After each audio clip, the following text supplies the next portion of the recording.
ወደ እግዚአብሔር ቃል እንሄዳለን። አንደኛ ሳሙኤል ምዕራፍ 9 እናወጣና ከዛ ባክግራውንዱንም ከፊትም ኋላ ያለውን ነገር ለማየት እንሞክራለን። ዛሬ ደግሞ ከዚህ ከሳሙኤል አካባቢ ያሉትን ሰዎች ትንሽ ዘመኑን እንድንቃኝ እርሳችንም ደግሞ በዘመኑ ውስጥ እንድናይ ነው። ዘመኑን ማየት እና ከዘመናችን ጋር ማስተያየት እንችላለን። በዛ ዘመኑ ውስጥ ደግሞ እኛ የት እንዳለን ደግሞ ለማየት ይጠቅመናል እና የእግዚአብሔር ቃል ለትምህርታችን ተዘጋጅቶልናልና ክብር ለጌታ ይሁን። ከ15 ጀምሮ በጌታ ስም አነባለሁ። ገናም ሳኦል ሳይመጣ ከአንድ ቀን በፊት እግዚአብሔር ሳሙኤልን እንዲህ ብሎ ገልጦለት ነበር።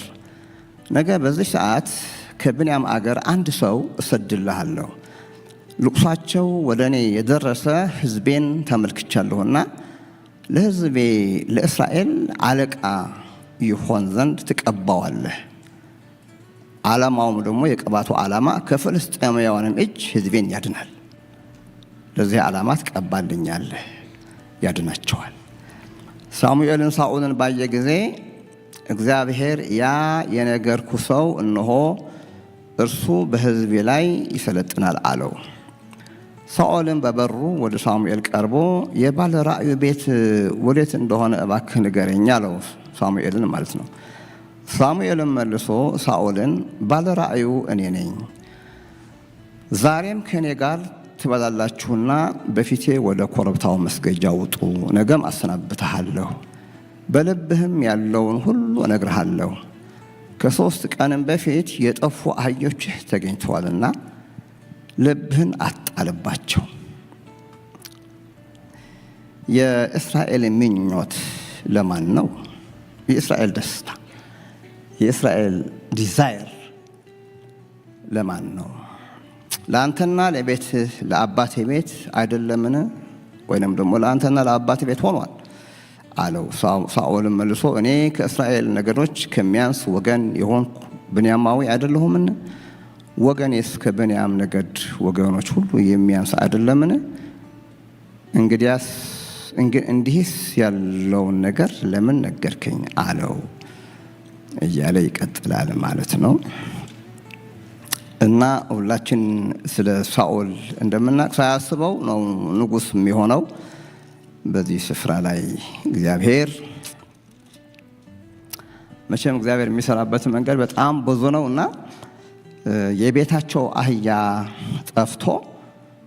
ጠፍቶባቸው እና እንዲጠፉ ያደረገውም እግዚአብሔር ነው። የጠፉበትን ምክንያት እግዚአብሔር ከበስተጀርባ አለ እና በዛ ምክንያት እያንደረደረ እግዚአብሔር አህዮቹ ወደዛ እነ ሳኦል ደግሞ ወደ ሳሙኤል አድርጎ እግዚአብሔር ሳኦልንና ሳሙኤልን አገናኛቸው። እግዚአብሔር ነው ያደረገው እና ከዛ በኋላ ይነግረዋል። እግዚአብሔር አንተን መርጦሃል፣ ቀባልኝ ብሎኛል እና ደግሞ አንተ እስራኤልን የምታድን ንጉሥ፣ የመጀመሪያው ንጉሥ ሆነ ትቀርባለህ ነው የሚለውና እንዳየነው እዚህ ተገናኙ ማለት ነው። ተገናኙ። ከዛ በኋላ ሳኦል የመጀመሪያው የእስራኤል ንጉሥ ሆኖ ተቀባና እግዚአብሔር ደግ አምላክ ነውና ደግነቱን ገርሞታል። እንዴት እኔን ከእስራኤል መካከል የኔ ነገድ ብንያም የሚባለው በጣም ትንሽ ነው። እውነቱን ነው። ብንያም ማለት በመሳፍንት ዘመን የጠፋ ጦርነት፣ እርስ በርስ ጦርነት ነበረ በእስራኤላውያን መካከል ሲቪል ዋር እና ያ ነገድ እንዳለ ነው የደመሰሱት። ወገኖቻቸው ወገን ለወገን ተባልተው ዘመነ መሳፍንት ማለት ከባድ ዘመን ነው። ይሄም የዛ ሪፍሌክሽን ነው። እግዚአብሔር ይህንን ለማረም ለማስተካከል ነው መሪዎችን እያመጣ ያለው ይሄ እንዲስተካከል እና አንዱን ነገድ ጨርሰው አጠፉት እና ሚስት እንኳን ጠፍቶ ከየት ይምጣላቸውና እንደገና እንዲባዙ ሚስት ሁሉ አስተዋጽኦ አድርገው ይሄንን ነገር ሲጠጋግኑት ታያላችሁ። ኤኒዌይ ግን በቃ እኔ ብንያም አይደለሁም እንዴት ተፈለኩኝ ነው የሚለው። እንደገና ደግሞ ከወገኔም ቢሆን ደግሞ እኔ ከሁሉ የምናንስ ነን እና ከብንያም ነገር ወገኖች ሁሉ እንደገና ደግሞ የኔ ቤተሰብ በጣም የሚያንስ ነው እና እንዲህ ያለውን ነገር ለኔ ቱ ስትሬንጅ አለ። በጣም ስትሬንጅ ነገር ነው ይላል። እና እግዚአብሔር እንደዛ ነው የሚያደርግ። እንግዲህ እግዚአብሔር አሰራር እንደዚህ ነው እና ይለዋል ላንተና የአባቴ ቤት እናንተ ዘራችሁ አሁን እግዚአብሔር መርጧችሁ ምን ይደረግ እንግዲህ እግዚአብሔር ከመረጠ አይጸጸትም። ክብር ለጌታ ይሁን። እና የእስራኤል ምኞት፣ የእስራኤል ፍላጎት፣ የእስራኤል ደስታ በአንተና በአባቴ ቤት አልፏል። አንተ በቃ ተፈልገሃል፣ ለቸርች ለዚህ ዘመን ተፈልገሃል። እና ሳኦል በሙሉ ልቡ አይሰማም። ይሄ ማለት ይሄ ዕጣ ይሄ ነገር መጥቶለት የሚገርም ነው። እሱ ብቻ ሳይሆን የልጆቹም ዘርዘሩም ጠቅላላ ብቻ ያ ቤት እግዚአብሔር በጣም እንደፈለገው ነው። ይቸች የዘመኑ ምኞት ያንተና ላንተ አንተ መረጠ እግዚአብሔር ቤት የአባቴ ቤት ቤተሰብ ሁሉ ለዚህ ለተለየ ዓላማ እግዚአብሔር ፈለጋችኋል።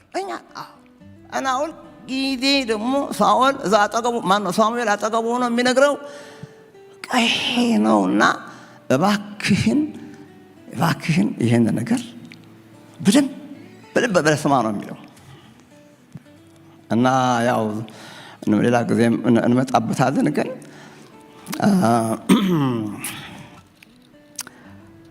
በዛ መንገድ ነው የሳኦል አመጣጥ። ከዛ በኋላ ነገረው፣ ቀባው። የእግዚአብሔር ቃል በደንብ ነገረው። የሚቀጥሉት ጊዜያት ያሉትን ነገሮች በሙሉ እግዚአብሔር ነገረውና አንተ የመጀመሪያ ንጉሥ ነህ። የመሳፍንት ዘመን ያከትማል አለ። በቃ ከዚህ በኋላ የነገስታት ዘመን ይሆናል።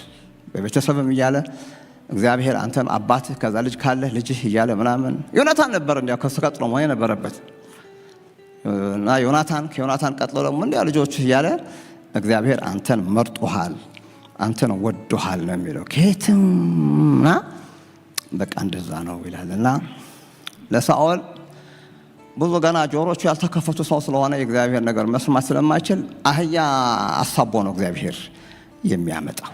አህያዎቹ ጠፉ እና ግን አሁን ስታነቦት ታውቃላችሁ ለምን እንደጠፉ። እግዚአብሔር የሚሰራበት መንገድ አጋጣሚዎቹን የሚያመቻቸው እግዚአብሔር ነው። ክብር ለጌታ ይሁን። ሃሌሉያ። እና እንደዛ አርጎ ወስዶ ለሳሙኤል ማለት በቃ ከልጅነቱ ጀምሮ ጆሮ የተከፈተለት ሰው ነው። ትንሽ እናያለን እሱ ጆሮ ከልጅነት ጀምሮ እና ራይት ትናንትና ለዛሬ ለነገ የነገ ተነገ ወዲያ ምናምን እያደረገ ሁሉ ጊዜ ያለማቋረጥ እግዚአብሔር የሚናገረው ሰው ነው።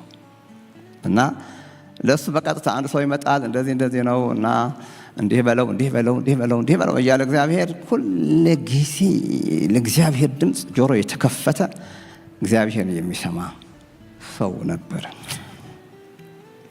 እና እንዲሁ እንደያያዝልን ከሳሙኤል ብንጀምር መልካም ነው። ክብር ለጌታ ይሁን። እና ምዕራፍ 1 ላይ እንደምታውቁት እህታችን ሐና በጣም የምታስገርም ሴት ናት። ምዕራፍ 1 ቁጥር 9 ላይ ጀምሮ ብንመለከት ባክግራውንዱ ወደዛ ነው የሚመጣው፣ ወደ እሷ ነው የሚመጣው ዘመኑ። እና በሴሎ ከበሉና ከጠጡ በኋላም ሐና ተነሳች። ካህኑ ኤሊ በእግዚአብሔር መቅደስ መቃን አጠገብ በመንበሩ ላይ ተቀምጦ ነበረ። እርሷም በልቧ ትመረር ነበረ። በእግዚአብሔርም ፊት ጸለየች፣ ጽኑ ልቅሶም አለቀሰች። እርሷም አቤቱ የሠራዊት ጌታ ሆይ የባሪያህን መዋረድ ተመልክተህ ብታስበኝ፣ እኔንም ባትረሳኝ፣ ለባሪያህም ወንድ ልጅ ብትሰጥ ዕድሜውን ሁሉ ለእግዚአብሔር እሰጠዋለሁ፣ ምላጭም በራሱ ላይ አይደርስም ብላ ስዕለት ተሳለች ይላል። ከዛ በኋላ እግዚአብሔር ደግሞ ያው ወደ ኤሊ ወደ ካህኑ መጣች እና ካህኑም ደግሞ ባረካት። የለመንሽውን እግዚአብሔር ይስጥሽ አላት በዛን ጊዜ። እና አሁን መጥታ ጡት ከተወ በኋላ ምግብ መብላት ሲጀምር እንደገና ወደ ካህኑ መጣች ይላል። እና ቁጥር 25 ላይ ካያችሁ ሕፃኑም ወደ ኤሊ አመጡት ይላል። እርሷም አለች ጌታዬ ሆይ በሕያው ነፍስህ እምላለሁ ጌታ ሆይ ወደ እግዚአብሔር ለመጸለይ በዚህ በአንተ ዘንድ ቆማ የነበረች ሴት እኔ ነኝ። ስለዚህ ሕፃን ጸለይኩኝ። 27 ቁጥሯን ብቻ አንዲት ሙሉ ቁጥር ስለዚህ ሕፃን ጸለይኩ ለሚል ነው ይገርመኝ ነበረ የጻፈው ቁጥር 27 ላይ ስለዚህ ሕፃን ጸለይኩ እግዚአብሔርም የለመንኩትን ልመናዬን ሰጥቶኛል፣ እኔም ደግሞ ለእግዚአብሔር ሰጥቼዋለሁ። እድሜውን ሁሉ ለእግዚአብሔር የተሰጠ ይሆናል። ይህ ያደርጋል፣ ይህ ይሰራል፣ በዚህ ይወጣል፣ በዚህ ይገባል ሳይሆን ምትለውች ደግሞ ፐርፐዙ ዓላማው ቅድም የሳኦል እንዳነበብኩላችሁ አሁን ደግሞ ሳሙኤል በቃ የሱ አሳይመንት እድሜውን ሁሉ ለእግዚአብሔር እሺ ሰጠ ይሆናል የሚል ነው። ከዚህ የተሻለ ምን ነገር አለ? እና እንግዲህ በጣም ድቅድቅ ጨለማ ነው ዘመኑ ብታዩት፣ በጣም ክፉ ዘመን የሚባል ነው። ከኛ ዘመን የሚያንስ አይደለም። ሴም አይነት ነገር ነው። በጣም ከባድ ዘመን ነው ዘመኑ። እና በዚህ ዘመን ውስጥ ነው እንግዲህ ሴት የምትጸልየው እና የፈለገውን ነገር ቢጨልም ከባድ ዘመን ቢሆን እንደምታውቁ ደግሞ እሷም ብዙ ተንፈራገጠች፣ ብዙ ስድብ ጠገበች። ባሏም ሊያገዛት አልቻለም፣ ሊሆንላት አልቻለም። እግዚአብሔር ዘጋጋው። ሆን ብሎ ደግሞ የእሷን ነገር ነው አሁን ቅድም አህያ እንደጠፋ እሷ ደግሞ ማጾማል እግዚአብሔር ዝክት አደረገው፣ ጥርቅም አድርጎ መፈናፈኛ ጠበቀ። ምንም ዘመን ይቆጠራል። ትሰደባለች። በቃ ግን ውስጧ ደግሞ አያቆምም። ግን የትኛውም ያህል ቢጨልም የትኛውንም ያህል ቢዘጋጋ ነገሮች ድርግምግምግም ቢሉ ጭልምልም ቢሉ በጸሎት ግን የማይሰራ ነገር እንደሌለ ታምናለች። አሜን።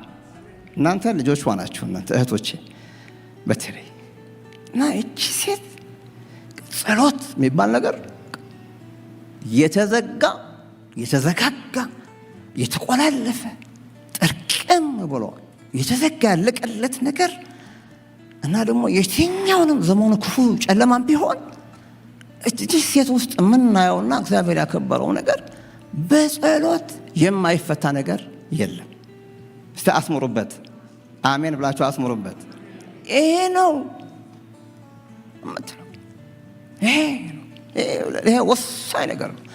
እግዚአብሔር ዘመን መቀየር የሚችለው፣ እግዚአብሔር ሰው መስጠት የሚችለው፣ እግዚአብሔር ሰው መቀባት የሚችለው ነገሮች እኛ እንደምንፈልገው የመኞታችን የእስራኤል ምኞት በቃ አለ። የሚፈልጉት የሚመኙት ነገር አለ። እኛም ዛሬ ቤተክርስቲያን የምትጠማው ነገር አለ። ሊሆን የሚችለው የመጀመሪያ በር ከፋችሁ ጸሎት ነው የምትለው። የትኛውም እዚህ ላይ ነው ብርታት። እህቶቼ እንደሷ እንድትሆኑ ብርታት የማይቀየር ነገር የለም። ጸሎት የማይቀየረው ነገር የለም። ሺዘ ውማን ኦፍ ፕሬየር ኃይለኛ የሆነ ስለዚህ ልጅ ጸለይኩኝ። ያኔ የዛሬ 3 ዓመት 4 ዓመት አካባቢ በዚህ ቆማ የነበረች ሴት እኔ ነኝ። እግዚአብሔር የለመንኩትን ልመናዬን ሰጥቶኛል። ክብር ለጌታ ይሁን። ቃሌም አላጥፍም።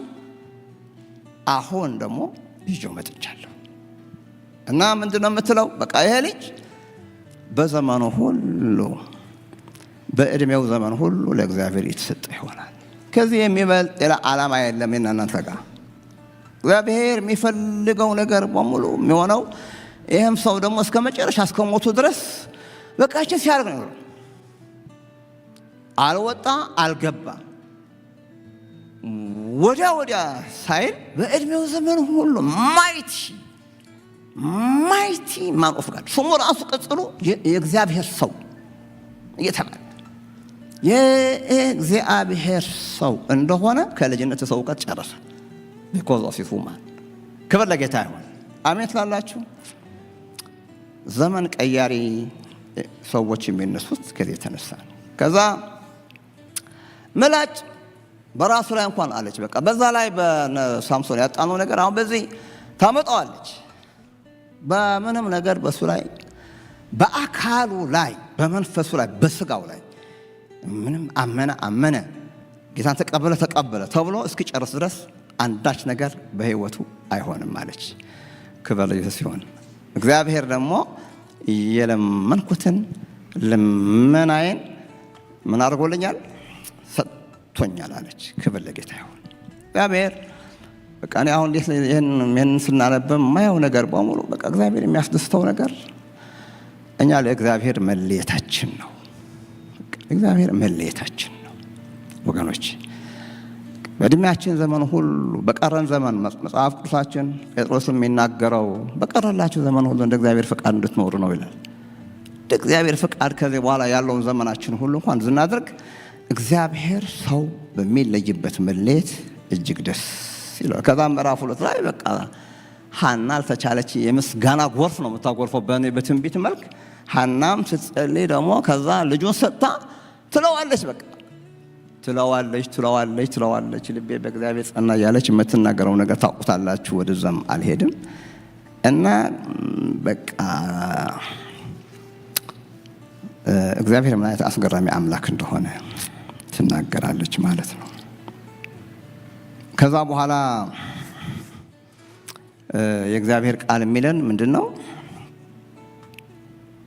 ሳሙኤል ምዕራፍ 3 ቁጥር 1 ላይ ስትመለከቱ ብላቴናው ሳሙኤል በኤሊ ፊት እግዚአብሔርን ያገለግል ነበር እና እዛ ከሰጠችው በኋላ እግዚአብሔርን ያገለግል ነበር፣ ማገልገል ጀመረ ብሎ ይነግረናል። እና በዚያን ዘመን ደግሞ ዘመኑ ሲነግረን የእግዚአብሔር ቃል ብርቅ ነበር ይላል። እግዚአብሔር ቃል ብርቅ ነበር። ዘመኑን የሚገለጥበት አንዱ በዚህ በሳሙኤል በነበሩበት ዘመን ደግሞ ምንድነው ካላችሁ በቃ የሆነ ሬማ የሚሆን ሰው የሚመራበት የሚወጣበት የሚገባበት ቃል የለም። የእግዚአብሔር ቃል የለም። የእግዚአብሔር ቃል ብርቅ ነበር ይላል። ራእይም አይገለጥም ነበር ይላል። ይሄ ነው አንዱ ዲስክራይብ የሚያደርግልን። በእነ መሳፍንት ጊዜ የነበረው ከሳሙኤል በፊትም ሰው ሁሉ በመሰለው የሚሄድበት ዘመን ነበረ። በዓይኖቹ ፊት መልካም መስሎ የሚታየውን ያደርግ ነበር ይላል። እዚህ ጋር ደግሞ አሁን ትልቅ እጥረት ያለው የእግዚአብሔር ቃል እንደሆነ ይነግረናል። እና ወደ ቁጥር 19 ምዕራፍ 3:19 ሄዳችሁ ስትመለከቱ ሳሙኤልም አደገ፣ እግዚአብሔርም ከእርሱ ጋር ነበር። ክብር ለእግዚአብሔር ይሁን። ከቃሉም አንዳች በምድር ላይ አይወድቅም ነበር። በቃ እግዚአብሔር ቃል ይዞ ተነሳ ማለት ነው። እስራኤልም ሁሉ ከዳን እስከ ቤርሳቤህ ድረስ ሳሙኤል ለእግዚአብሔር ነቢይ ይሆን ዘንድ የታመነ እንደሆነ አወቀ። እግዚአብሔርም ደግሞ በሴሎ ተገለጠ። እግዚአብሔርም በእግዚአብሔር ቃል ለሳሙኤል በሴሎ ይገለጥ ነበር። የሳሙኤልም ቃል ለእስራኤል ሁሉ ደረሰ። ክብር ለኢየሱስ ይሁን። የእግዚአብሔር ቃል እጥረት የነበረበት ነው። ሰው እንዴት እንደሚወጣ፣ ሰው እንዴት እንደሚገባ፣ እንዴት ራሱ እንደሚያስተዳድር፣ እንዴት ዳሩ እንደሚመራ፣ ልጆቹ እንዴት እንደሚያሳድግ በቃ ምንም የሚያቀበዝም ቃል የለም በቃ። እና ለዛ ነው ድንብርብራቸው የወጣ ዘመን ነው። ሁሉ እንደፈለገው የሚፈርድበት እንደፈለገው የሚያደርግበት ዘመን ነው የነበረው። ስለዚህ ግን አሁን በቃ በሳሙኤል ዘንድ የተገኘው ነገር የእግዚአብሔር ቃል ነው እና የእሱንም ቃል በእግዚአብሔር ቃል ላይ ተመስርቶ ስለሚናገር ከቃሉም አንዳች በምድር ላይ አይወድቅም ነበር። እግዚአብሔር የተባረከ ይሁን። እግዚአብሔር መምጣት ጀመረ ወደዚህ ይህን ዘመን ሊቀይር። እግዚአብሔር ደግሞ በሳሙኤል በኩል መምጣት ጀመረ ነው የሚለው እና እንደምታውቁት ወደ ምዕራፍ 6 ላይ ወደ መጨረሻው አካባቢ ደግሞ ስንመለከት ታሪኩን የተያያዘ ነገር ነው ከነ ዳዊት ጋር ከነ ሳኦል ጋር እና ምዕራፍ 6 መጨረሻ ላይ ስንመለከት ያው በኤሊ ዘመን ነበር።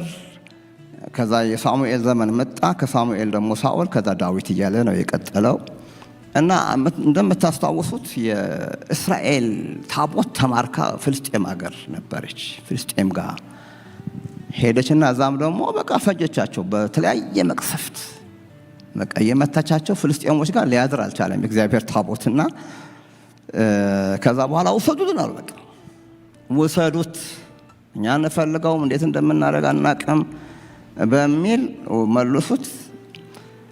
እስራኤልም ራሱ ምንም አላወቅም እንዴት እንደሚያደርገው ይሄ ታቦት ነገር እንዴት አድርጎ እንደሚያስቀምጠው የት እንደሚያሳርፈው አያውቅም ነበረ። ኤኒዌይ ተመለሰ። ቁጥር 19 ላይ ወደ እስራኤላውያን ደረሰ ማለት ነው። ምዕራፍ 6 ላይ ወደ እግዚአብሔርም ታቦት ውስጥ ተመልክተዋልና ይላል የእስራኤል የቤት ሳሚስን ሰዎች እግዚአብሔር መታቸው ይላል። በቃ ያው ደግሞ ባለማወቅ የሚደረግ መነካካት ነገር አለ። መቼም ያልተፈቀደ ነገር ነው የሚያደርጉት እነዚህ ሰዎች።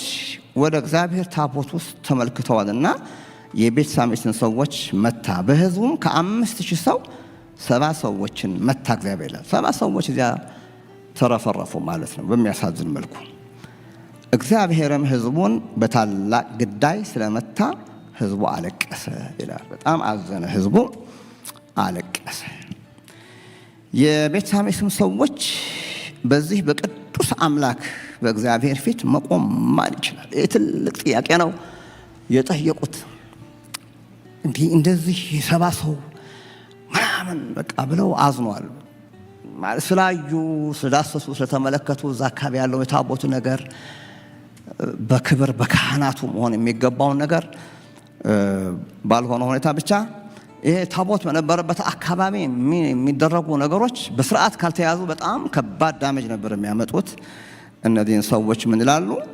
በዚህ በቅዱስ አምላክ በእግዚአብሔር ፊት መቆም ማን ይችላል? ከእኛስ ወጥቶ ወደ ማን ይሄዳል? ታዲያ ምን እናርገው? ይሄን ታቦት እንደዚህ የሚያርግ ከሆነ ምን እናርገው ብለው ሲነጋገሩ ታያላችሁ። በቂርያትይዓሪም ወደ ተቀመጡት ሰዎች መልእክተኞች ልከው ፍልስጤማውያን የእግዚአብሔር ታቦት መልሰዋል፣ ወርዳችሁም ወደ እናንተ ውሰዱት አሏቸው፣ አውጡት አሏቸው። ምዕራፍ 7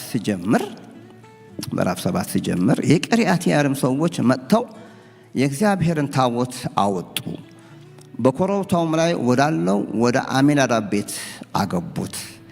የእግዚአብሔርም ታቦት እንዲጠብቅ ልጁን አልዓዛርን ቀደሱት። ታቦቱም በቂርያትይዓሪም ከተቀመጠበት ቀን ጀምሮ ወራቱ ረዘመ፣ 20 ዓመትም ሆነ።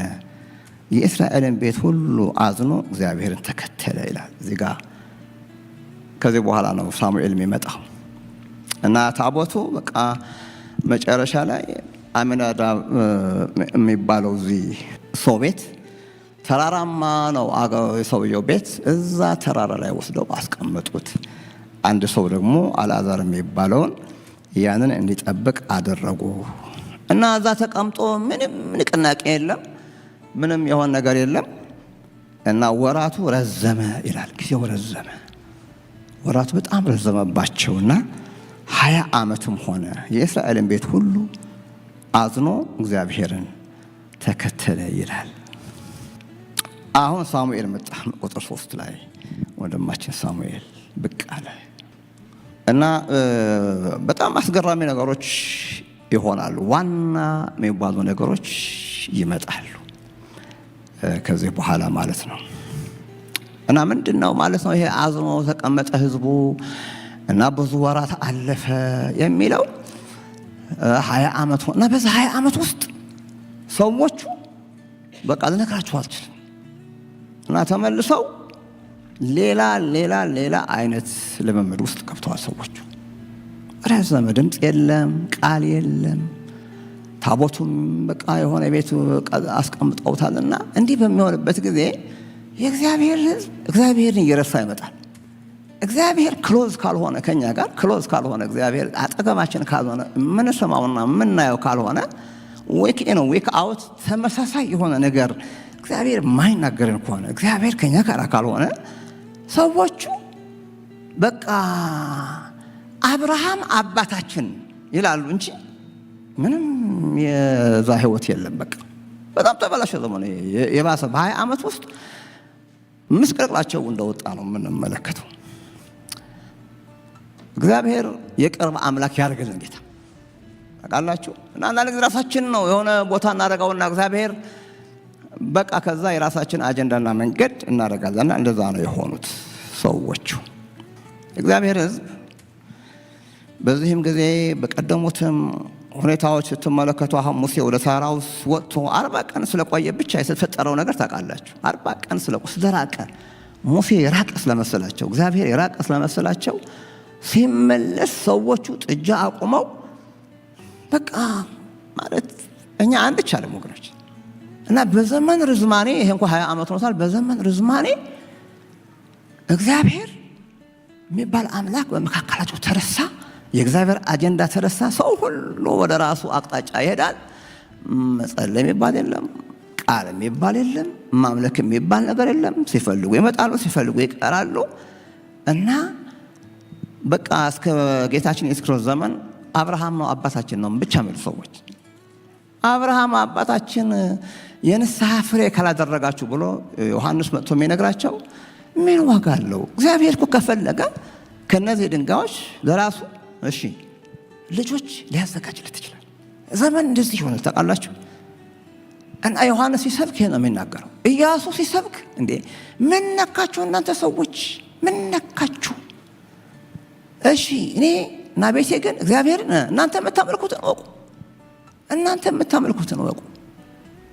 በራቀ ዘመን ርቆ ነው እግዚአብሔር ኮረብታ ላይ ተንጠልጥሎ ነው የሆነ ቦታ አሽጋችሁት ነው ርቆባችሁ ነው እግዚአብሔር። በቃ እናንተ የምትፈልጉትን አምልኩ፣ እኔና ቤቴ ግን እሺ እግዚአብሔር እናመልካለን።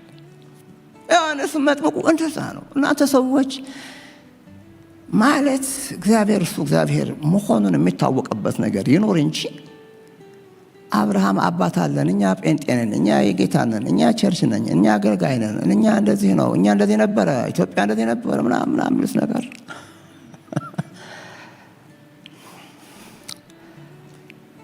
ነው የሚላቸው። ኤኒዌይ ምንድነው ችግሩ? በምን ተፈታ ብትሉ ይኸውላችሁ አሁን ሳሙኤል መጣና ሳሙኤል ከዚህ በኋላ ያለው አንደኛ ይሄ ችግር የፈታው በእግዚአብሔር ቃል ነው። እስቲ አሜን ወይ? በቃ ይኸውላችሁ የሚያስተካክለን እኔንም እናንተ ይኸውላችሁ በሚመጣው ቃል በእግዚአብሔር ቃል ይሄ ሸፈጥ ያለበት የሰው አጀንዳ የሆነ ይሄ ሰዎችን ለማስደሰት ዝም ብሎ በቃ ብትፈልጉ አንድ ሰዓት ሙሉ ስብከት ሰብካችሁ የእግዚአብሔር አጀንዳ የሌለበት ዝም ብሎ ይሄ ፊል ጉድ አይነት ስብከት ሳይሆን ኮምፕሊት የሆነ ትራንስፎርሜሽን ዘመን የሚቀይር ወገኖች እውነተኛ የእግዚአብሔር ቃል ይዞ መጣ። ያ ነው የሚያስፈልግ። እስቲ አሜን በሉ። በጣም ወሳኝ ነገር ነው የምነግራችሁ ያለሁት። ዘመንን እንድናይ ነው። የኛ ጄኔሬሽንን የቤተ ክርስቲያን ያለችበትን ህዝቡ ያለበትን ነገር ምንድን ነው ችግራችን የሚፈታው ካላችሁ የተባረከውን የእግዚአብሔርን ቃል በትክክል ሊያገኝን ያስፈልጋል። እስቲ አሜን። እግዚአብሔር ቃል ነው በቃ። እና ሳሙኤል ያለ ቃል አደረገም። ይዘው የመጣውን ፕሪቺንግ ነው፣ ኃይለኛ ፕሪቺንግ ነው የመጣው። ኮምፎርታብል አያረግም። ግን ወገኖቼ እግዚአብሔር ይናገረን። ታመነ ይላል። በቃ የዘመኑ ጥፋት ዝም ብለን እንደፈለገን የሆነውና ድብልቅልቅልቅ የምንለው ሁላችንም ማለት ነው። የሚገርማችሁ ነገር ነው እኮ ዝም ብለን የአብርሃም ልጆች እንደምትሉ አይምሰላችሁ የሚለው ነገር በጣም የሚገርም ነገር አይደለም። ታቦቱ የሆነ ኮረብታ ላይ ፈልገን አርቃ ነው ከከተማ አርቃ ነው። በቃ ዝም ብለን አስቀምጠ ነው መጽሐፉንም አስቀምጠን ጸሎቱንም አስቀምጠን አገልግሎቱንም አስቀምጠን ዝም ብለን ብቻ የምንሆንበት አይደለምና አንደኛ ሳሙኤል ተገልጦ ያደረገው ነገር ብርቅ የነበረውን የእግዚአብሔር ቃል ወደ ሕዝቡ ማምጣት ነበር። ጌታ ይባረክ። ምንድን ነው የሚላቸው? ይኸውላችሁ ቁጥር 3 ላይ ሳሙኤልን የእስራኤልን ቤት ሁሉ ሰበሰበ። የእስራኤል ቸርች አዘወል ቸርችኛ እዚህ አንድ ኮሚኒቲ እንደ አንድ ኮሚኒቲ የሚለን ነገር ይሄ ነው። በሙሉ ልባችሁ ወደ እግዚአብሔር ተመለሱ። በሙሉ ልባችሁ ወደ እግዚአብሔር ተመለሱ። ከኮበለላችሁበትም በሐሳባችሁ ተመለሱ። ግድ የላችሁ ወዲህ ወዲያም እያደረገን ዝም ብሎ የሆነ ስም ሰጥተን ራሳችን እንደምን አይደለም። ሪሊ የእግዚአብሔር ቃል ያግኛችሁ ነው የሚለን። የእግዚአብሔር ቃል መመሪያችሁ ይሁን ነው የሚለን። የእግዚአብሔር ቃል ይምራችሁ ነው የሚለን። ሬማ ይሆናችሁ ነው የሚለን። ባንገታችሁም በቤታችሁም መቃን በቃ የምታወሩት ራሱ ሁሉ ሪቫይቫል ሲነሳ ሰዎች ስለ ሰው አያወሩም። ታውቃላችሁ፣ ስለ ጌታ ስለ ተሰበከው ቃል ስለተነገረው ቃል ነው ሰዎች የሚያወሩት። ስንጠፋ ነው አጀንዳው ሲጠፋብን፣ ቃል ሲጠፋብን፣ የእግዚአብሔር ቃል ብርቅ ሲሆን፣ ሳይነካን ሲቀር፣ ሳይመጣ ሲቀር ፈለግን እናገራለን። አያችሁ፣ በሙሉ ልባችሁ ሳሙኤል ይዞ የመጣው መልእክት ወደ እግዚአብሔር ከተመለሳችሁ እንግዶችን አማልክት አስታሮትን አለ ማለት በ20 ዓመት ውስጥ ይህን ዲቨሎፕ አድርጓል። አዝነው ማለት በቃ ያዘኑ እግዚአብሔርንም ዛም በቃ ያለቀሱ። አሁን ደግሞ በሐዘን የሐዘን ወሬ የሚወራው ኮንፊዥን የሚፈጠረው ታውቃላችሁ፣ ጥርት ያለ የእግዚአብሔር ነገር ህዝቡን ስላልገዛ ነው። አስታሮት ነበር ይላል በመካከላቸው። ፎሬን የሆነ ነገር አለ ይላል። ፎሬን ነገር አለ እንዴ! ለጴንጤ የማይገባ ለአማኝ የማይገባ ነገሮች፣ ልምምዶች አሉ ነው የሚላቸው። እግዚአብሔር ጠራርግልን፣ ጠራርጋችሁ አውጡ ነው የሚላቸው። አሜን ትላላችሁ? ይሄን አሁን ከባድ ነው ብሪጅንግ። አሁን ሳሙኤል ግን በቃ ዘመን እንዲቀየር ከተፈለገ የሆነ የእግዚአብሔር ክሎዝነስ የእግዚአብሔር ነገር በመካከላችን አቤኔዘር የሚባል ነገር ነው ሊያመጣ የሚፈልገው። አሁን እሱ አቤኔዘር የሚባል ነገር ሊመጣ እኮ ነው። አቤኔዘር የሚባል ነገር ዝም ብለህ በርዝ ላይ ስታከብር ምናምን አኒቨርሳሪ ስናከብር ብለን አቤኔዘር ነው አይደለም። ለሱ አይደለም፣ ዝም ብሎ አይደለም። ማጣፈጫም ነው የእግዚአብሔር ቃል የምንኖርበት ነው። የእግዚአብሔር ቃል ከጸሎታችን ጋር ከንስሐችን ጋር በቃ የምናመጣው የፈውሳችን መንገድ ነው። አሜን በሉ። እግዚአብሔር የተባረከ ይሁን። አርቁ በቃ ማረቅ ያለበት አለ። ልባችሁንም ወደ እግዚአብሔር አቅኑ። ምንድን ነው የሚላቸው? እሹ የእናንተ እሹ ልንገራችሁ፣ የእናንተ እሹ እንዲያውም ላስቀምጠው በስርዓት ላስቀምጠው ካልኩ ፍልስጤም አይደለም፣ ማዕባውያንም አይደለም። የእናንተ እሹ ኤክስተርናል አይደለም፣ ውጭ ያለው ነገር አይደለም። የእግዚአብሔር ሕዝብ እሹ የልብ እሹ ነው የሚላቸው። ስለ ልብ ነው የሚያወራው። የውስጣችን እሹ ነው እንጂ እግዚአብሔር ሐናን ይሰማል። እግዚአብሔር ዛሬም እህቶቻችን ይሰማል። ዛሬ እግዚአብሔር ሰምቶ ማህፀን ይከፍታል። የተዘጋው ነገር እግዚአብሔር ያደርጋል። የቤተ ክርስቲያን በአጠቃላይ ወርልድ ዋይድ ያለ ነው። የሁሉንም እሹ ኢትዮጵያ ሄዱ አፍሪካ ሄዱ ያለብን ነገር የውስጣችን እሹ ነው የሚላቸው። የልባችሁ እኮ ተመሳሳይ እኮ ከዓለም ጋር ተመሳሳይ ሆነናል እኮ። በጣም ነው እንደዛ እየሆነ ያለ ነው። ግን እውነተኛ የእግዚአብሔር ቃል ካገኘን ግን ይፈታል። አሜን አሜን። ክብር ለኢየሱስ ይሁን። እና ምን ልላችሁ የፈለኩ ነው፣ በቃ የዘመናችንን ነገር ሊቃና የሚችለው እውነተኛውን የእግዚአብሔር ቃል ሲሰበክ ነው። በሌላ በምንም ነገር መፍትሄ የለም። ከዛ በኋላ ደግሞ ይላል አሁን እሺ ካሉት በኋላ ቁጥር 5 ላይ ተመለከቱ። ሳሙኤልም እስራኤልን ሁሉ ወደ ምጽጳ ተሰብሰቡ አላቸው።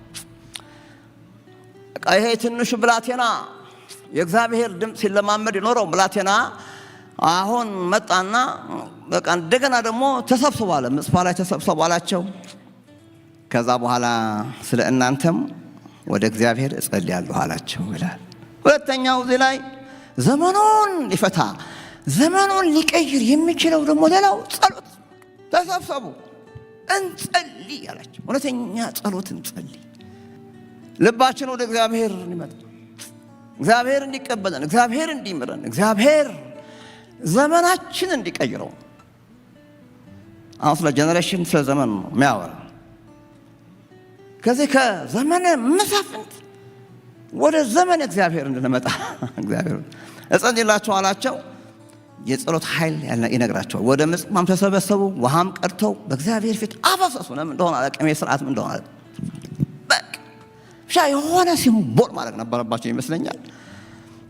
በውሃ ቀድተው በቃ ተመልሰናል መተናል ወደ እግዚአብሔር ሲሉ ውሃውን ደፉት ይላል። ከዛ በኋላ በዚያም ጾሙ ይላል። በዚያም እግዚአብሔር በድለናል አሉ። ሳሙኤልም በእስራኤል ልጆች ላይ በምጽፓ ፈረደላቸው። ሳሙኤል በሶስት ኦፊስ ነው የሚሰራው ታውቃላችሁ። በሳሙኤል ኦፊሶቹ አንደኛ መስፍን ነው፣ ራሱ ጃጅ ነው፣ እዚህ ላይ ይፈርዳል። ካህን ነው፣ መስዋዕት ያሳርጋል፣ ይማልዳል። ክብር ለጌታ ይሁን። እንደገና ደግሞ ነቢይ ነው። ሶስት ኦፊስ ተሰጥቶታል። በቃ በኃይለኛ ቅባት ነው እግዚአብሔር ያስቀመጠው። ጠቅልሎ ነው የሰጠው እግዚአብሔር እንደ ኢየሱስ ክርስቶስ ማለት ነው። ክርስቶስም ካህን ነው፣ ነቢይ ነው፣ እንደገና ንጉሥ ነው። የክርስቶስ አይነት ኦፊስ ነው በሳሙኤል ላይ ኦፕሬት ሲያደርግ የምትመለከቱት። ሕዝቡ ሁሉ እግዚአብሔርን በእርግጥ በድለናል አሉ። ሳሙኤልን በእስራኤል ልጆች ላይ ፈረደ ይላል። ከዛ በኋላ ምን ሆነ መሰላችሁ? ፍልስጤም ደግሞ መጣ። ይሄ ክፉ መጣ። ሰው ሲመለስ ወደ እግዚአብሔር ሲመጣ እንደገና ፍልስጤማውያን ጦርነት ለማስነሳት ከበው እየጸለዩ እነሱ መስዋዕት እያቀረቡ ፍልስጤም ደግሞ ይከባቸዋል። እግዚአብሔር ይገስጸው እና ታሪኩን ስታነቡ የእስራኤል ልጆች ወደ ምጽጳ እንደተሰበሰቡ በሰሙ ጊዜ የፍልስጤማውያን አለቆች በእስራኤል ላይ ወጡ። የእስራኤልም ልጆች ሰምተው ፍልስጤማውያንን ፈሩ ይላል። እና የእስራኤል ልጆች ሳሙኤልን ከፍልስጤማውያን እጅ ያድነን ዘንድ ወደ አምላካችን ወደ እግዚአብሔር ትጸልይልን ዘንድ አስታክታሉት።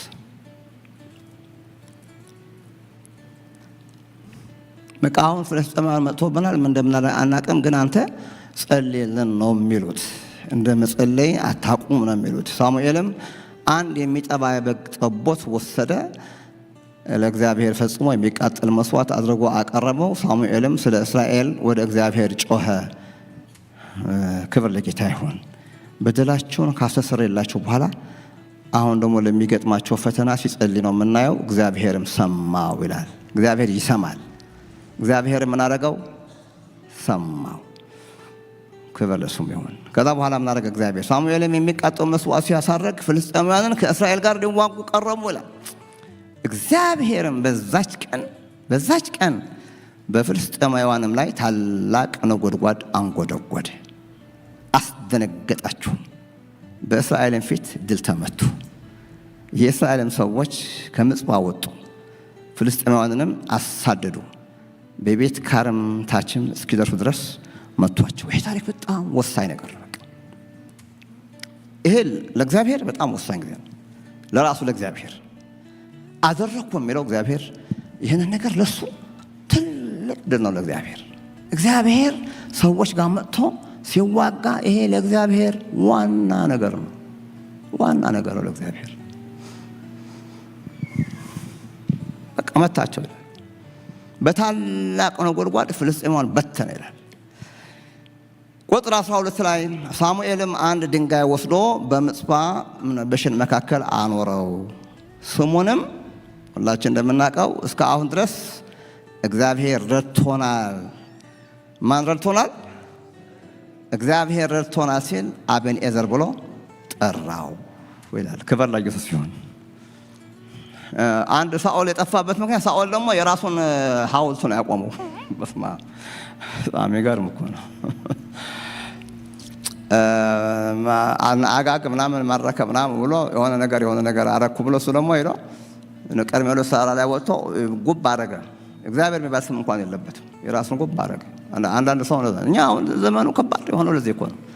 ሰው የእግዚአብሔር አቤኔዘር ሳይሆን ሰው የራሱ እያንዳንዱ ያው ታውቃላችሁ። በቃ ሰዎች ሁል ጊዜ እኔ ነው የራስ ኤምፓየር ነው በቃ ምናምንና ሳኦል አንዱ እግዚአብሔር ራሱ እንትን ያለው ሆነ ቀይመሮ ሳራ ዋና ሳራ ላይ ሄዶ የሳኦል ሀውስ ይሄ ግን አቤኔዘር ይላል እና በአቤኔዘር ደግሞ ምንድን ነው ያደረገው እግዚአብሔር አለው ይላል ጠራው። ፍልስጤማውያንም ደግሞ ተዋረዱ ይላል። ክብር ለጌታ ይሁን። እግዚአብሔር ከኛ ጋር ሲሆን እግዚአብሔር ጠላቶቻችን ያዋርዳል። አሜን ነው። አቤኔዘር ሲመጣ እግዚአብሔር እና ተዋረዱ ጠላቶቻችን።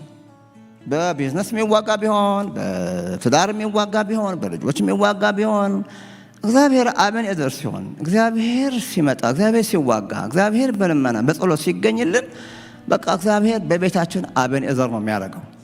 ክብር ለጌታ ይሁን። እስቲ አሜን። እንደዛ ነው የሚያደርግ እግዚአብሔር እና ጠላቶቻቸውን በሙሉ በተነላቸው አዋረዳቸው ይላል። ዳግመኛም ከዚያ ወዲያ ወደ እስራኤል ድንበር አልመጡም። ማን ከለከላቸው? አቤኔዘር።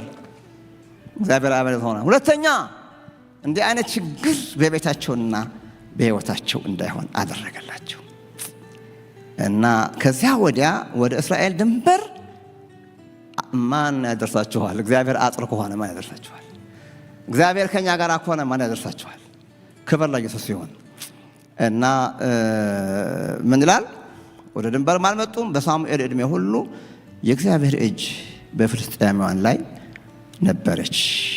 በሳሙኤል ዕድሜ ሁሉ የእግዚአብሔር እጅ በፍልስጤማውያን ላይ ነበረች። ፍልስጤማውያንም ከአስቀሎና ጀምሮ እስከ ጌት ድረስ ከእስራኤል የወሰዷቸው ከተሞች ለእስራኤል ተመለሱ ይላል። ምርኮ ይመልሳል እግዚአብሔር። አሜን ሃሌሉያ ሃሌሉያ። ተመለሰ። በቃ ምን የሚቀር ነገር የለም። እግዚአብሔር ሲዋጋ፣ እግዚአብሔር ንጉሥ ሲሆን፣ እግዚአብሔር አገር ሲመራ፣ እግዚአብሔር ቤት ሲመራ የአቤኔዘር ዘመን ነው የሚያደርገው። ጠላቶቻችን ያዋርዳቸዋል። የተወሰደብን ነገር ሁሉ ያስመልሳል እግዚአብሔር። ተመለሱ። እስራኤልም ድንበሩን ከፍልስጤማውያን እጅ አዳነ እና ደግሞ በእስራኤልና በአሞራውያን መካከል በቃ በጠላቶቻቸው እርቅ አደረገ እግዚአብሔር። ሰላም አደረገላቸው። እግዚአብሔር የተባረከ ይሁን። ሳሙኤል በዚህ ምክንያት ሕዝቡን ሁሉ አስተማረ፣ መለሰ። እግዚአብሔርም ደግሞ ተዋጋላቸው። ሪቫይቫሉ አሪፍ ሆኖ በአቤኔዘር ተጠቃለለ እስከዚህ ድረስ ማለት ነው። የእስራኤልም ሽማግሌዎች ሁሉ ተሰብስበው ወደ ሳሙኤል ወደ አርማቴም መጡና እነሆ አንተ ሸምግለሃል፣ ልጆችን በመንገድህ አይሄዱም። አሁንም እንደ አሕዛብ ሁሉ የሚፈርድልን ንጉሥ አድርግልን አሉት ይላል። የሚፈርድልንም ንጉሥ ስጠን ባሉት ጊዜ ነገሩ ሳሙኤልን አስከፋው። በሕይወት ዘመኑ እንደዚህ ቀን እና እንደዚህ ጊዜ ሳሙኤል ተከፍቶ አያውቅም። በጣም ተከፋ። ወንድማችን አገልጋያቸው ማለት ነው። በጣም ተከፋ። ሰው የእግዚአብሔር ክብር ተነካ ብሎ ሰው የእግዚአብሔርን አጀንዳ የእግዚአብሔር ቃል ተከፋ ብሎ ተነካ ብሎ ቢከፋ በጣም ደስ ይላል እና እንደ አሕዛብ ሁሉ የሚፈርድልን ንጉሥ አድርግልን አሉት። የሚፈርድልን ንጉሥ ስጠን ባሉት ጊዜ ነገሩ ሳሙኤልን አስከፋው። ሳሙኤልም ወደ እግዚአብሔር ጸለየ። እግዚአብሔርም ሳሙኤልን አለው በእነርሱ ላይ እንዳልነግስ እኔን እንጂ አንተን አልናቁምና በሚሉህ ነገር ሁሉ የሕዝቡን ቃል ስማ። እንዲያውም ሪማይንድ ላደርግህ ይላል እግዚአብሔር። ከግብፅ ከወጣኋቸው ቀን ጀምሮ እስከ ዛሬ ድረስ እኔን ትተው እንግዶች አማልክት በማምለካቸው እንደሰሩት ስራ ሁሉ ዛሬም ባንተ ላይ ያደርጋሉ። አሁን ቃላቸውን ስማ፣ ነገር ግን ጽኑ ምክክር መስክርባቸው፣ በእነሱ ላይ የሚነግሰውን የንጉሥን ወግ ንገራቸው ብሎ እግዚአብሔር ከዚህ በኋላ ሳኦል የመጣው ይሻላችሁ እንደሆነ እንግዲህ ሳኦልን አንግሼላችኋለሁ ይላል እግዚአብሔር። አዘነ።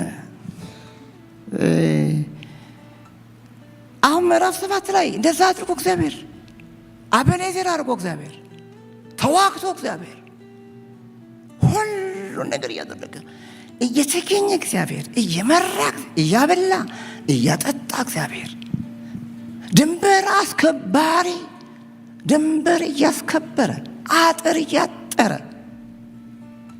ጠላት የሚባል ጭራሽ አጥፍቶ ሰላም ያመጣ አምላክ አሁን አንፈልግም።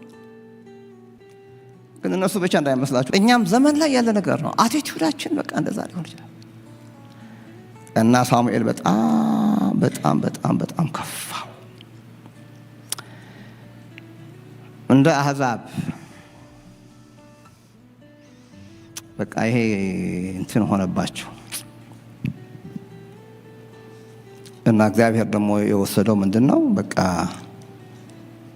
አንተን አይደለም በእነሱ ላይ እንዳልነግስ እኔን እንጂ አንተን አልናቁምና በሚለው ነገር ሁሉ የሕዝቡን ቃል ስማ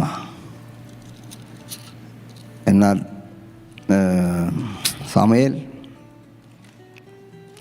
ሳኦል ከመጣ በኋላም እንኳን ራሱ ምዕራፍ 12 ላይ አይታችሁ ከሆነ ሄዳችሁ ካያችሁ በጣም ነው የሚያነሳው። በጣም ነው የከነከነው። ሰው እንዴት እግዚአብሔር በእኛ ላይ አይነግስም ይላል።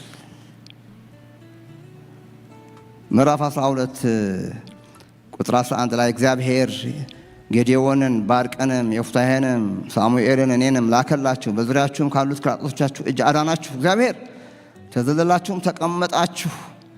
የአሞንም ልጆች ንጉሥ ናዖስ እንደመጣባችሁ ባያችሁ ጊዜ አምላካችሁን እግዚአብሔር ንጉሳችሁ ሳለ ይላል።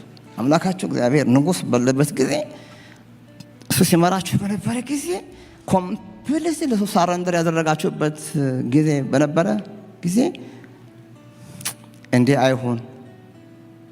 ያው እግዚአብሔር ረዳችሁ ማለት ነው። ነገር ግን ንጉሥ ይንገስልን አላችሁኝ። በጣም የሚከነክለው አለቅ በጣም ነው የሚከነክነው ወንድማችን።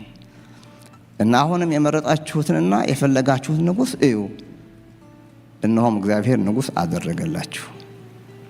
እግዚአብሔርን ብትፈሩ ብታመልኩትም ቃሉን ብትሰሙ በእግዚአብሔር ትእዛዝ ላይ ባታመፁ ያለ ይቀጥልና እነሱም ቁጥር 14 ላይ ሕዝቡም ሁሉ ሳሙኤልን ንጉሥ በመለመናችን በኃጢአታችን ሁሉ ላይ ይህን ክፋት ጨምረናልና እንዳንሞት ስለ ባሪያዎችህ ወደ እግዚአብሔር ጸልይ አሉት።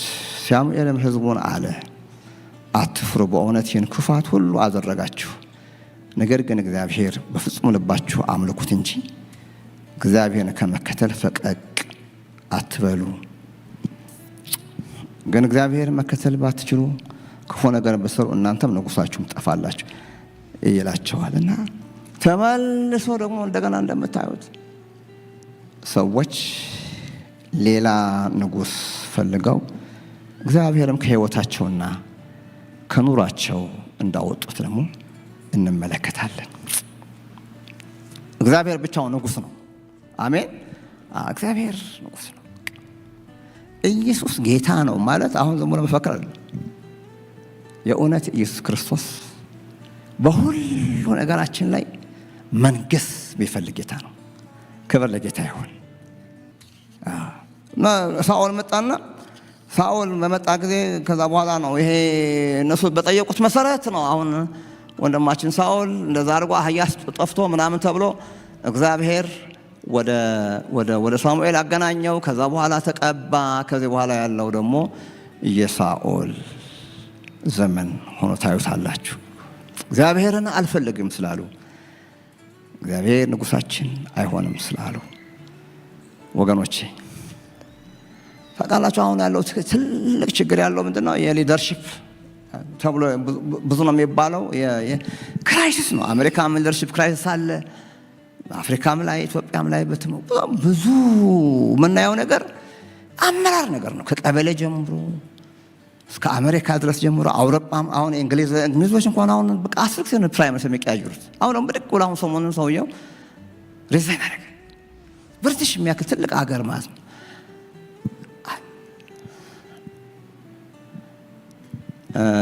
የሚያሳርፈን እግዚአብሔር በሁላችን ላይ ንጉሥ ሲሆን ነው። አሜን። በሁሉም ቦታ እኔ ነው እንዳልነግስ ሰዎች የሚከላከሉት እያለ እግዚአብሔር ይናገራል። ሳኦልም መጣ። የሳኦል ዘመንም አልቀጠለም። ለምንድን ነው ያልቀጠለው ካላችሁ እሱ ደግሞ የእግዚአብሔር ቃል ንቀሃልና አንተ እግዚአብሔር ቃል በሳሙኤል ዘመን የመጣውን የእግዚአብሔር ቃል አንተ ደግሞ አልተቀበልክምና እግዚአብሔር ደግሞ ንጉሥ እንዳትሆን ናቀህ ብሎ ሳኦልንም ሲያየው በዛ መልክ ሲያነሳው ሌላ ጊዜ እሱን እንመለከታለን። ዳዊት እንደ ልቤ የተባለው ዳዊት ደግሞ ሲጠራ ከፍልስጤም ያድናል እንዲህ ያደርጋል ማም አይደለም። ዳዊት ደግሞ የተጠራበት ዋና ሐሳቡ እንደ ልቤ የሆነውን ያደርጋል የሚል አሜን በሉ። በቃ ሁል ጊዜ እሱ እንደ ልቤ ነው። በተቀመጠበት በሄደበት በቃ ሁሉ እንደ ልቤ የዳዊት አይነት ልብና ምን ይላል ዳዊት? ብዙ ምርኮ እንዳገኘ በቃልህ ደስ አለኝ ሚለው ዳዊት እንግዲህ ብዙ ምርኮ እንዳገኘ ቃልህን ሳነበው ሳጠናው ስሰማው ደስ አለኝ። እኔ ይህንን ብሬክ ስሩ ለእኛም ያደርግልን።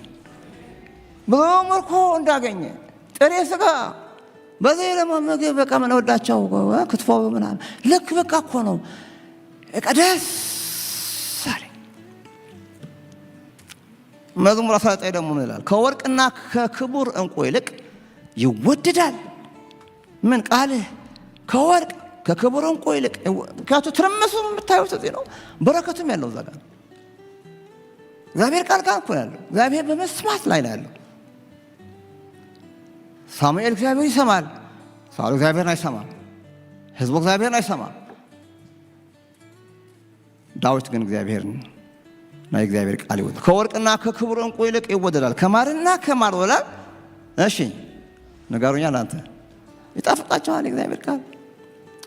ወደዚህ ለመምጣት ወደዚህ የመጣ እንደሆነ እግዚአብሔር ሕዝብ ለእግዚአብሔር ቃል ለቃሉ ቦታ ይሰጠ እንደሆነ ታውቃላችሁ። አሁን እኔ ምን እንደሚለም አላውቅም፣ ግን ይሄ ከወርቅ ይበልጣል፣ ከዕንቁ ይወደዳል፣ ከማር ወለላ ይጣፍጣል። ብዙ ምርኮ ካገኘ ሰው ለደረሰበት እኮ ነው ለደረሰበት ነው። ቃልህ ይላል እንደገና ለጉሮሮዬ ጣፋጭ ነው፣ ለጉሮሮዬ ይጣፍጠኛል፣ ስሰማው ይጣፍጠኛል። ከማርና ከወለላ ይልቅ ለአፌ ይጣፍጣል። ጣፈጠኝ ቃል ጣፈጠኝ። መዝሙር 119 አቤቱ ሕግህ እንደምን እጅግ ወደድኩኝ፣ ቀኑን ሁሉ እርሱ ትዝታዬ ነው። ለዘላለም ለእኔ ነውና ትእዛዛቶችህ ከጥራቶች ይልቅ አስተዋይ አደረገኝ። ምስክርህ ትዝታዬ ነው፣ ካስተማሩኝ ሁሉ ይልቅ አስተዋልኩ። ትእዛዝህን ፈልጌያለሁ፣ ቃልህን ፈልጌዋለሁ፣ ሌት ተቀን ፈልጌዋለሁና ከሽማግሌዎች ይልቅ አስተዋይ አደረገኝ፣ አስተዋልኩ።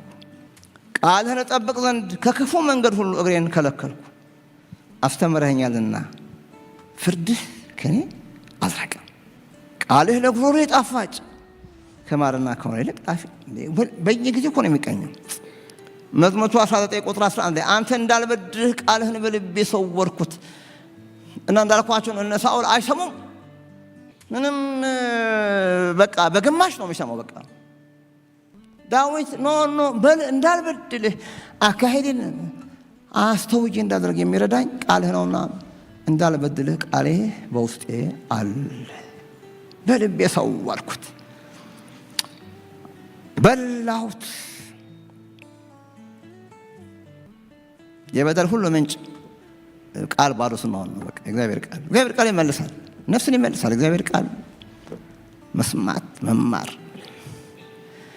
ሐዋርያ ጳውሎስ ለኤፌሶን ሰዎች ደግሞም የወንጌልን ምስጢር በግልጥ እንዳስታውቅ አፌን በመክፈት ቃል ይሰጠኝ ዘንድ ስለ እኔ ለምኑ ይላል። ለምኑልኝ ቃል እንዲሰጠኝ በረክሱ። አሁን ሰብካለሁ እሱንም ታስተዋው መገለጡን እኔ ምን ያህል እንደተገለጠልኝ ማወቅ ስለላችሁላችኋል። እና ኤፌሶን ምን ያህል እግዚአብሔር ለእኔ ቃሉን ለገል ታውቃላችሁ። ግን ሞር የወንጌል ምስጢር፣ የቃሉ ምስጢር፣ የደህንነት ምስጢር፣ የመስቀሉ ምስጢር፣ የእግዚአብሔር መንግስት ምስጢር፣ ከእግዚአብሔር ጋር የመኖር ምስጢር ምን እንደሆነ ጸልዩልኝ ይላል። ስለ ወንጌል በሰንሰለት መልእክተኛ የሆንኩ መናገር እንደሚገባኝ ስለ እርሱ በግልጥ እናገር ዘንድ ለምኑ ይላል። ኢየሱስ ክርስቶስን ፍትትትትት እንዳርገው የክብሩ ብርሃን የፍቅሩ ነጸብራቅ ምን እንደሆነ እንዲያው ኢየሱስን ቁጭ እንዳረገው ሞር የእግዚአብሔር ቃል እንዳገኝ ስለኔ ለምኑ ይላል። ማርታ በብዙ ነገር ትጨነቂያለሽ፣ ትታወቂያለሽ። የሚያስፈልገው ግን ጥቂት ወይም አንድ ነገር ነው። ማርያም መልካም ዕድል መርጣለች፣ ከእርሷም አይወሰድባት። ምን የሆነ የመረጠችው እናንተ ታውቁታላችሁ። ምስጉን ነው በክፉዎች ምክር ያልሄደ፣ በኃጢአተኞች መንገድ ያልቆመ፣ በዋዘኞችም ወንበር ያልተቀመጠ፣ ነገር ግን በእግዚአብሔር ሕግ ደስ ይለዋል፣ ሕጉንም በቀንና በሌሊት ያስባል። እርሱም በውሃ ፈሳሾች ዳር እንደተከለች ፍሬዋን በየጊዜዋ እንደምትሰጥ ቅጠልዋንም እንደማይረግፍ ዛፍ ይሆናል፣ የሚሰራውም ሁሉ ይከናወንለታል። አሜን ነው። እግዚአብሔር አምላካችን ሆይ እውነተኛ የሆነውን እግዚአብሔር ያንተ ድምፅ እባክህ እግዚአብሔር ሆይ ሳሙኤል፣ ሳኦል፣ የተለያዩ ሰዎች አይተናል። ጌታ ሆይ ለቃልህ ለድምፅህ አቤቱ እግዚአብሔር ሆይ ለስራህ ክብር እንድንሰጥ እርዳን። መልሰን ወደ ቃልህ መልሰን እግዚአብሔር አባቴ ወደ ድምፅህ መልሰን ወደ ተአምራቶች መልሰን ወደ ጸሎት መልሰን ወደ ትክክለኛው ፕሪቺንግ መልሰን እግዚአብሔር አምላካችን ሆይ በጌታ በኢየሱስ ክርስቶስ እባክህ እንድናስተውል እርዳን። የሰጠህንን በምድር ላይ እንድናደርገው የሰጠህንን ዓላማ ማከናወን የምንችለው በትክክል አንተን መስማት ስንችል፣ እየሰማንህ ስንራመድ ቤታችን ይባረካል። እየሰማንህ ስንራመድ የምንስራው ሁሉ ይከናወናል። እየሰማንህ ስናደርግ የዋዘኞች ወንበር የሐሜተኞችና የፌዘኞች ነገር ሁሉ እግዚአብሔር አምላክ ሌላው ቀርቶ ኃጢአተኛ በፊቱ የተናቀ ይሆናል እንደሚል እንንቀዋለን፣ እንጠላዋለን። ጌታ እግዚአብሔር ሆይ በኢየሱስ ክርስቶስ ስም ቃልህ ብርቅ አይሆንብን፣ ቃልህ ብርቅ አይሆን። እግዚአብሔር አምላክ እየሰማን በግማሽ ልብ አንስማ። በኢየሱስ ክርስቶስን ዘመን ቀያሪ የሆነ ያንተ መገለጥ በመካከላችን ይሁን። ስለሰማህን ተባረክ። ሁላችን ቆማለን። ሃሌሉያ።